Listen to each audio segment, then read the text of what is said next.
میرا خیال تھا کہ اس نے مجھے ابھی تک دیکھا نہیں تھا، لیکن میرا یہ خیال غلط ثابت ہوا۔ لیکن اگلے ہی لمحے اس نے میرا خیال غلط ثابت کر دیا۔ اچانک وہ رکی اور بڑی ادا سے میری طرف دیکھ کر مسکرانے لگی۔ وہ بے انتہا خوبصورت تھی۔ مجھے اس کے دیکھنے کا انداز بہت ہی پیارا لگا۔ میں پھر بھی اس میں مگن تھا، اور پھر میری آنکھوں نے ایک بہت ہی دل کو ہلا دینے والا منظر دیکھا۔ اس نے اپنا ہاتھ ہلا کر مجھے اشارہ کیا تو جیسے مجھے جھٹکا سا لگا اور میں واپس ہوش کی دنیا میں آیا۔ پھر میری آنکھوں نے ایک بہت ہی دل کو ہلا دینے والا بھیانک منظر دیکھا۔ اس کی شکل بدلنے لگی، اس کا قد چھوٹا ہونے لگا۔ ایک ہی لمحے میں وہ ایک خوبصورت حسینہ سے ایک پل میں ایک بلی بن گئی۔ میرا جسم خوف سے کانپ رہا تھا، دل ایسے دھڑک رہا تھا جیسے ابھی سینہ پھاڑ کر باہر آ جائے گا۔ قدم زمین پر جم سے گئے تھے۔ وہ بلی چھلانگیں لگاتی ہوئی میرے کمرے کی طرف آ کر کھڑکی پر بیٹھ گئی۔ میں لڑکھڑاتے قدموں کے ساتھ پیچھے کی طرف سرکا تو اپنا توازن برقرار نہ رکھ سکا اور زمین پر گر کر بے ہوش ہو گیا۔ مجھے نہیں پتا کہ میں کتنی دیر بے ہوش پڑا رہا۔ جب ہوش آیا تو بلی ادھر کھڑکی میں ہی بیٹھی بڑی پیاری نظروں سے میری طرف دیکھ رہی تھی۔ میرے زرد ہوتے چہرے کو وہ بغور دیکھ رہی تھی، اور پھر بلی سے دوبارہ وہ حسینہ کے روپ میں آ گئی اور میری طرف دیکھ کر مسکرانے لگی۔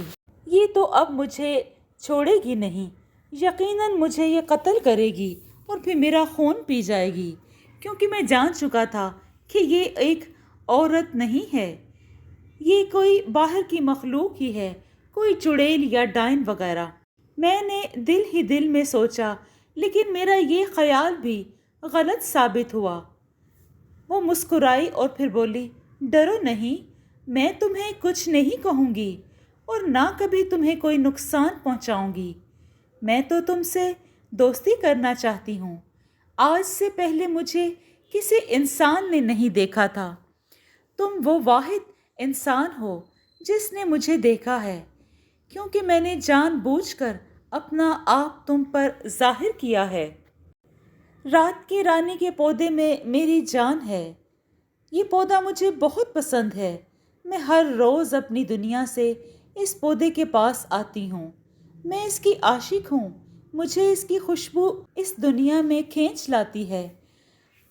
تم مجھے پہلی ہی نظر میں بہت اچھے انسان لگے تو میں نے اپنا وجود تم پر ظاہر کر دیا۔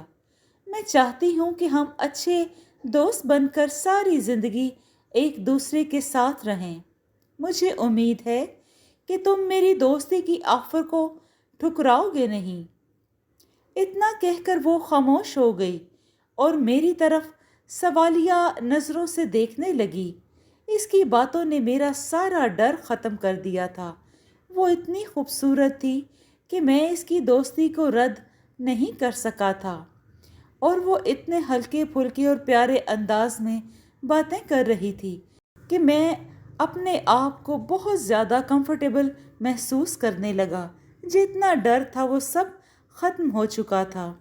میں نے دوستی قبول کرتے ہوئے اس سے وعدہ بھی کر لیا، اچھا تم سے ملنے روز آیا کروں گی۔ میں دن کو نہیں آ سکتی، کیونکہ اگر میں دن کو آؤں گی تو دن کے وقت انسانی دنیا میں سورج کی روشنی مجھ پر پڑتے ہی میرا جسم جل جائے گا۔ وہ مجھ سے تھوڑے فاصلے پر بیٹھی ہوئی تھی۔ چلو جیسے تمہاری مرضی، میں نے مسکراتے ہوئے کہا تو وہ بھی مسکرا دی۔ ہماری ملاقات روز ہوتی تھی۔ میں بھی اس سے دوستی کر کے بہت خوش تھا۔ بہرحال جب میں لوٹنے لگا تو اس سے جدائی کا احساس مجھے ڈسنے لگا۔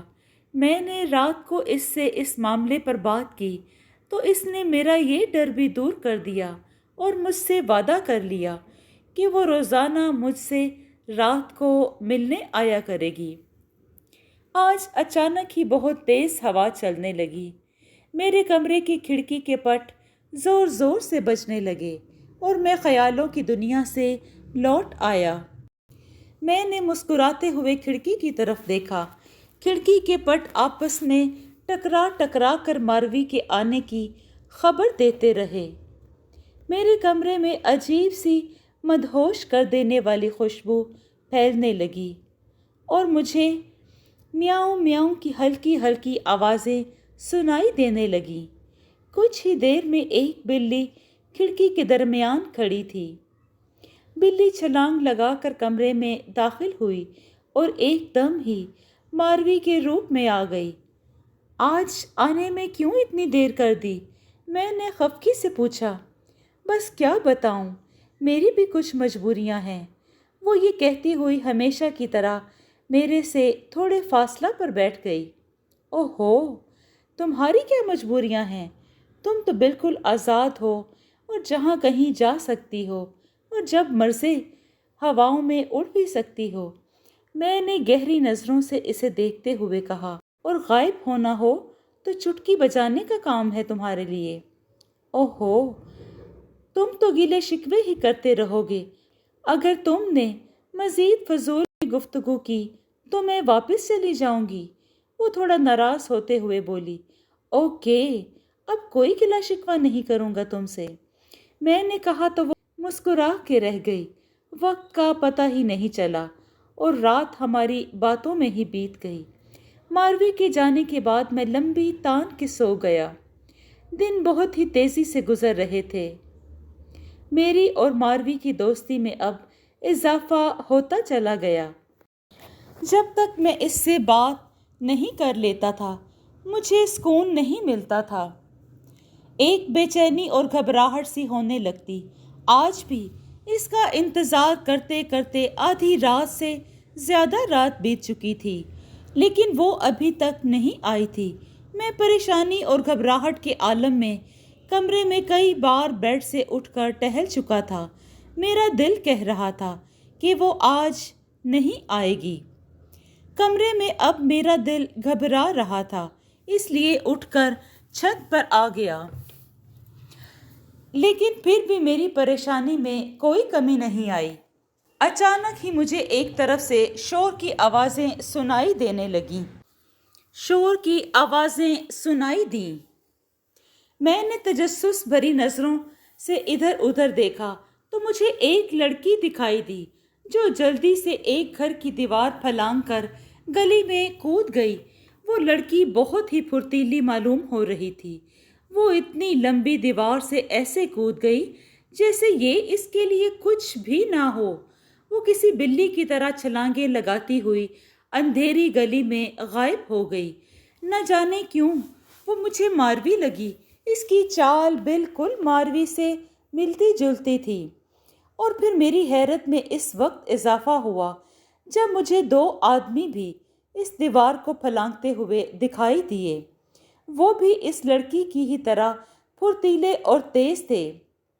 وہ آدمی سیاہ لباس میں دو سائے معلوم ہو رہے تھے۔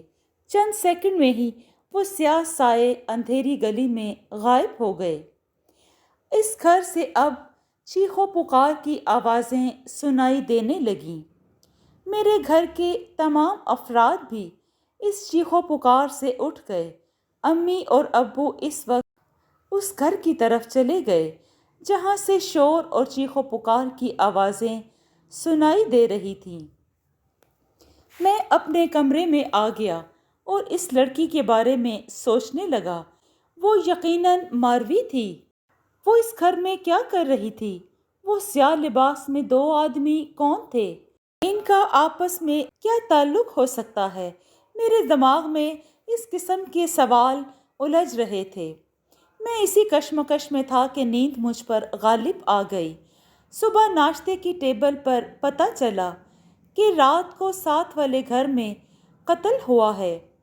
قتل کا سن کر میرا دماغ معاف ہو گیا۔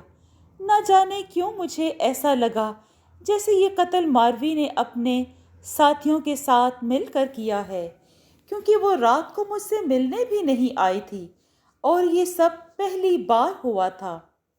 کیسے قتل ہوا اور کس نے قتل کیا؟ میں نے ابو سے پوچھا۔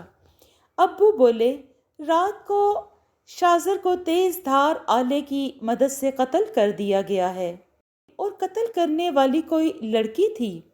وہ قتل کرنے کے ساتھ ہی اپنے ساتھیوں کے ساتھ کہیں روح پوش ہو گئی۔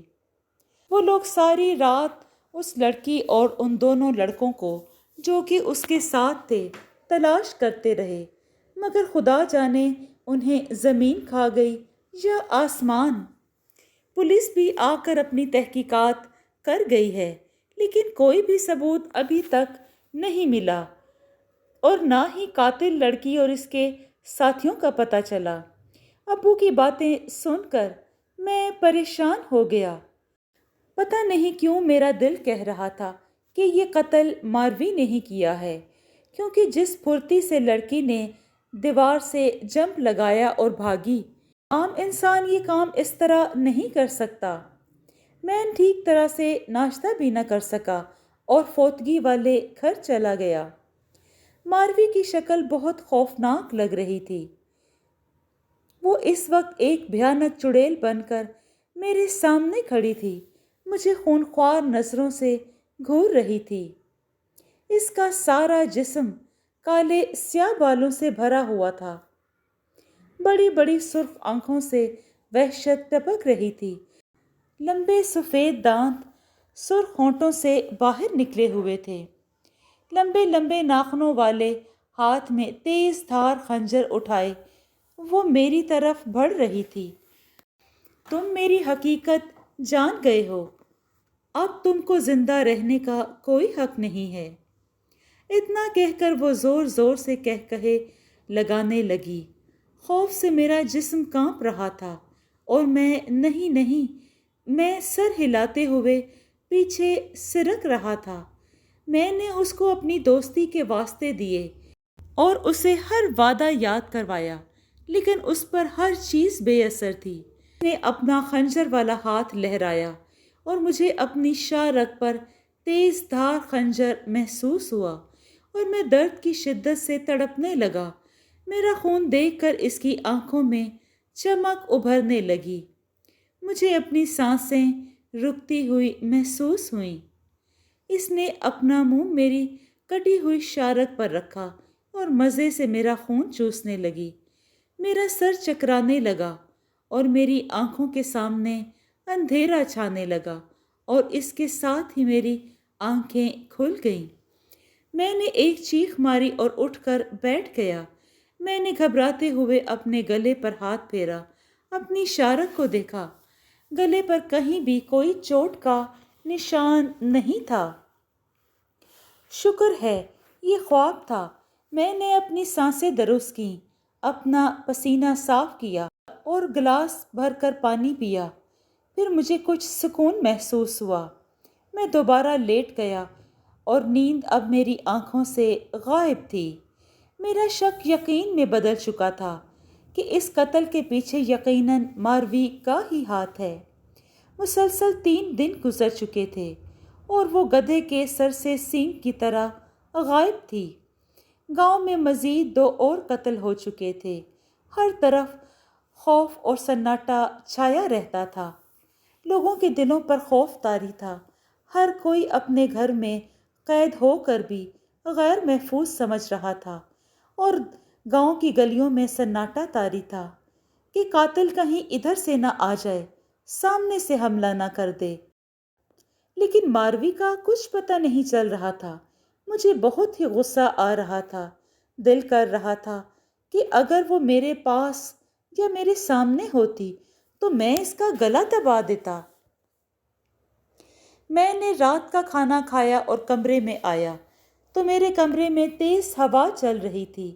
کھڑکی کے پٹ آپس میں ٹکرا ٹکرا کر ماروی کے آنے کی خبر دے رہے تھے۔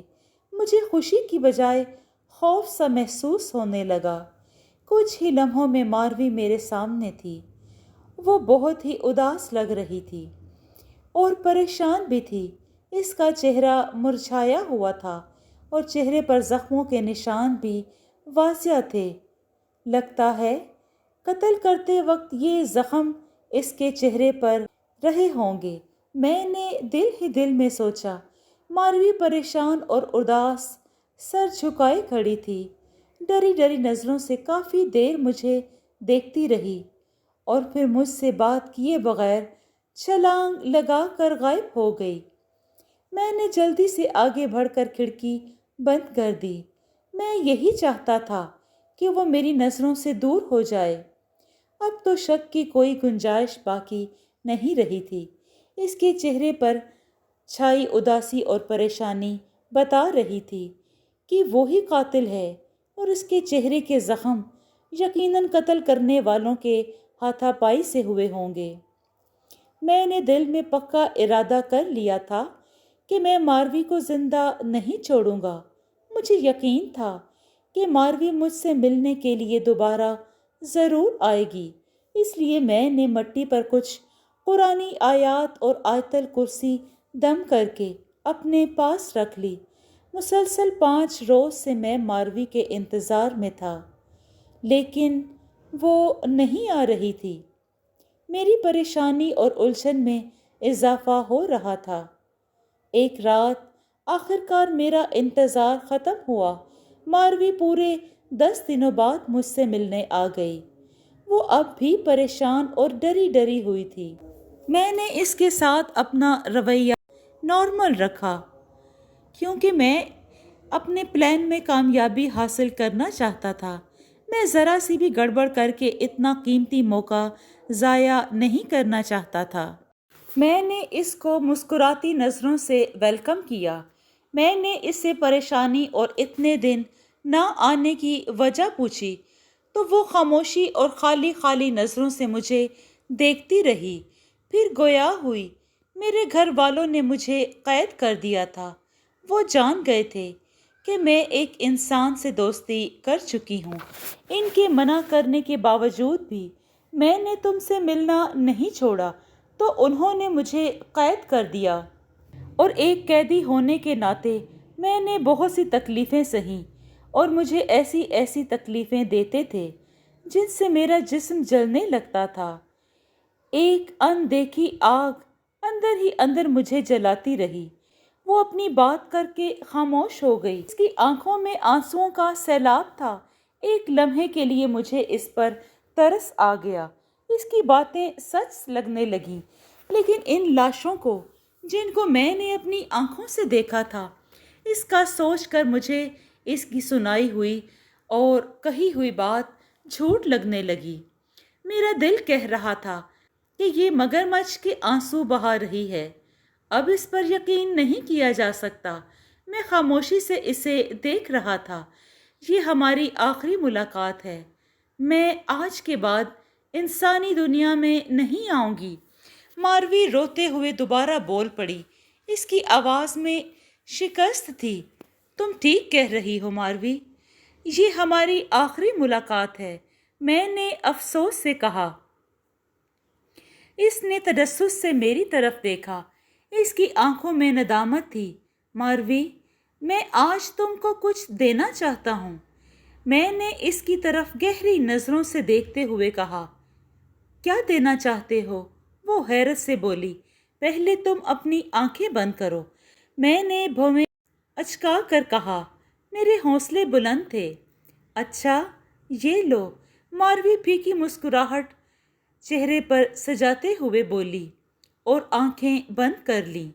میں آہستہ سے اٹھا اور دم کی ہوئی مٹی اٹھا لایا اور آیت الکرسی کا ورد کرتے ہوئے اس کے گرد حصار بنا دیا تاکہ وہ صبح ہونے سے پہلے یہاں سے نہ جا سکے۔ یہ کیا کیا تم نے؟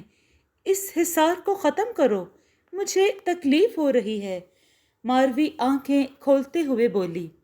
اس کی آواز روحانسی ہو گئی تھی۔ نہیں ماروی، تمہیں مرنا ہوگا، تم قاتل ہو، انسانوں کی دشمن ہو تم، میں نے غصے سے چیختے ہوئے سخت لہجے میں بولا۔ یہ تم کیا کر رہے ہو؟ مجھے کچھ سمجھ نہیں آ رہی، مجھے جانے دو، یہاں سے میں نے کوئی قتل نہیں کیا، مجھے جانے دو پلیز، ماروی اپنی بات پر زور دیتے ہوئے بولی۔ اس کی آواز میں لڑکھڑاہٹ تھی۔ تم میری آنکھوں میں دھول نہیں جھونک سکتی۔ گاؤں میں جو 3 قتل ہوئے ہیں ان کی ذمہ دار تم ہو۔ تم نے اپنے ساتھیوں کے ساتھ مل کر یہ قتل کیے ہیں۔ میں نے تم کو اپنی آنکھوں سے دیکھا۔ میں نے کوئی قتل نہیں کیا۔ تم اس حصار کو ختم کر دو۔ مجھے یہاں سے جانا ہے۔ کچھ ہی دیر میں سورج بھی نکلنے والا ہے۔ ماروی میری بات کاٹ کر بولی۔ سورج کا ہی تو مجھے بھی انتظار ہے، میں نے مسکراتے ہوئے کہا۔ میری آنکھوں میں جیت کی خوشی تھی، ایک چمک سی تھی۔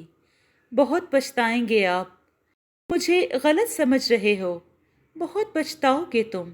میں نے تو تمہاری دوستی کی خاطر بہت تکلیفیں اٹھائی ہیں۔ تم بہت ہی بے وفا ہو، تم پر وفا کی امید تھی مجھے۔ میں تو اس لیے تم سے دور جا رہی تھی کہ میری دوستی محبت میں بدل چکی تھی۔ یہ جاننے کے باوجود کہ تمہارا اور میرا ملاپ ناممکن ہے، پھر بھی نہ چاہتے ہوئے میں تمہاری محبت میں بہت آگے نکل آئی تھی۔ لیکن تم مجھ سے اتنی نفرت کرتے ہو، مجھے اس کی امید نہیں تھی۔ تمہاری دوستی پر میں فخر کرتی تھی۔ میں تو سوچتی تھی کہ تم بہت اچھے انسان ہو۔ جب بھی مجھے مدد کی ضرورت ہوئی تم دوڑے چلے آؤ گے۔ تم کیا سمجھتی ہو میں تمہاری باتوں میں آ جاؤں گا؟ تمہارا خیال غلط ہے، تم جھوٹی ہو۔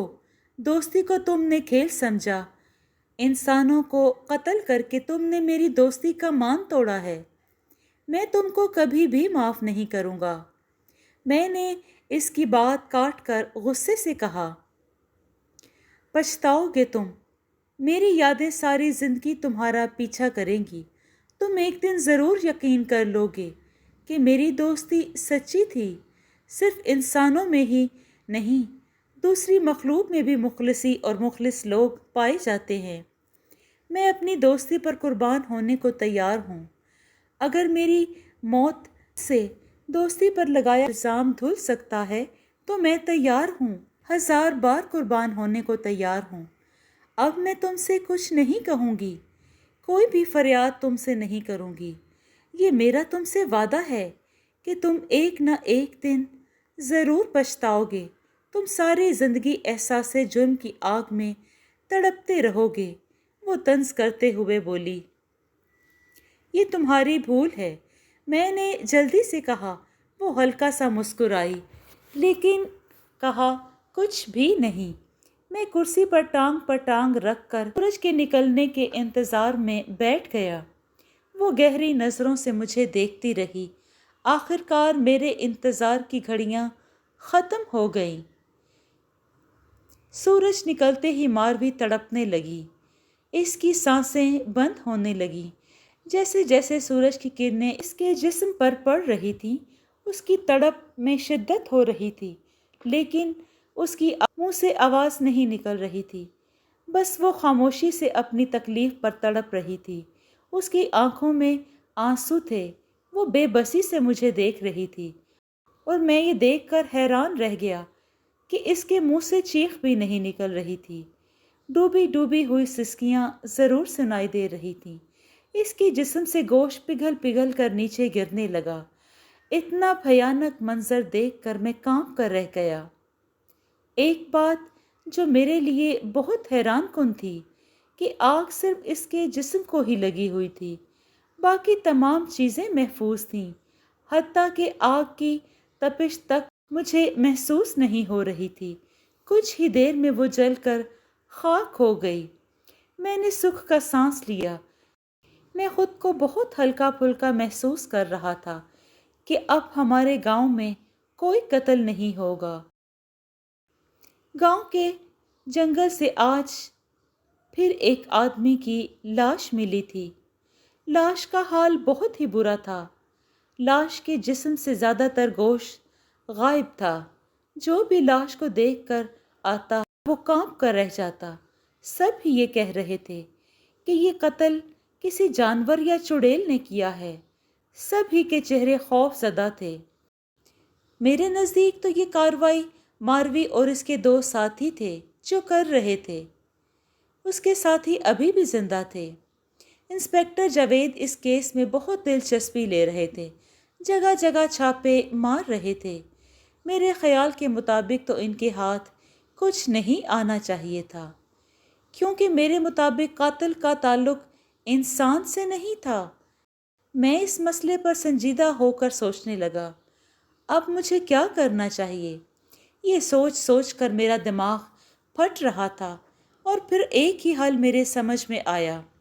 میں نے سوچا کہ میں کسی پہنچے ہوئے بزرگ سے رابطہ کروں گا جو جنوں بھوتوں کے بارے میں معلومات رکھتے ہوں۔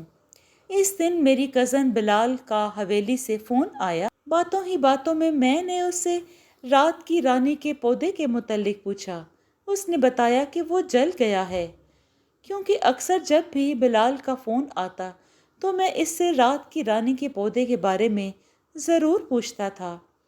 بہرحال مجھے اب اس پودے میں کوئی دلچسپی نہیں تھی۔ انسپیکٹر جاوید کی کوششیں رنگ لے آئیں۔ انہوں نے 3 آدم خور آدمیوں کو گرفتار کر لیا۔ ان آدم خوروں میں 2 مرد اور 1 لڑکی تھی۔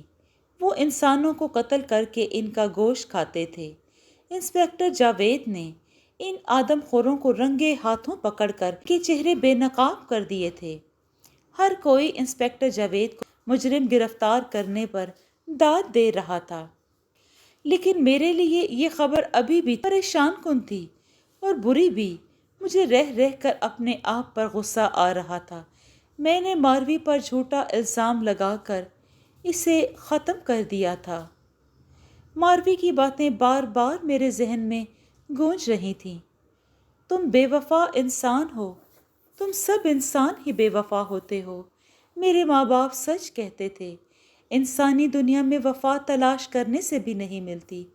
تم پچھتاؤ گے، تم ساری عمر پچھتاؤ گے۔ ماروی کی وہ تمام باتیں ٹھیک تھیں۔ اس کی یادوں نے آج تک میرا پیچھا نہیں چھوڑا۔ وہ ٹھیک تھی۔ انسانوں کے علاوہ دوسری مخلوق میں بھی مخلص دوست پائے جاتے ہیں۔ میں اپنی پیاری دوست ماروی کو مار کر بہت پچھتا رہا تھا۔ میرا ایک ایک پل تکلیف میں گزر رہا تھا۔ نہ راتوں کو نیند آتی ہے اور نہ دن میں سکون اور چین ملتا ہے۔ مجھے اس کی باتوں پر یقین کر لینا چاہیے تھا۔ اب میں احساس جرم کی زندگی جی رہا ہوں۔ ماروی نے کہا تھا کہ تم پچھتاؤ گے۔ ہاں، میں پچھتا رہا ہوں۔ میرا ایک ایک پل تکلیف اور پچھتاوے میں گزر رہا ہے۔ تمام زندگی میری اسی پچھتاوے میں گزرے گی، اپنی دوست کے قتل کے پچھتاوے میں۔ میں آج بھی کھڑکی کھولے اس کی راہ دیکھ رہا ہوں کہ کاش وہ پھر سے زندہ ہو کر آ جائے، لیکن ایسا کبھی نہیں ہوگا۔ مجھے اس کی یادوں کو یاد کر کے تڑپنا ہوگا اور ہر لمحہ پچھتاوے میں ہی گزارنا ہوگا۔ آخر کیوں میں نے اس کی بات نہیں مانی؟ میرے لیے اب ساری زندگی میں صرف پچھتاوا ہی ہے۔ جی دوستو، آپ کو یہ کہانی کیسی لگی؟ اگر آپ کو یہ کہانی پسند آئی ہے تو اس کو لائک اور شیئر کیجیے اور کمنٹ میں اپنی رائے کا اظہار ضرور دیں۔ خوش رہیں، اپنا اور اپنوں کا بہت سا خیال رکھیں۔ شکریہ۔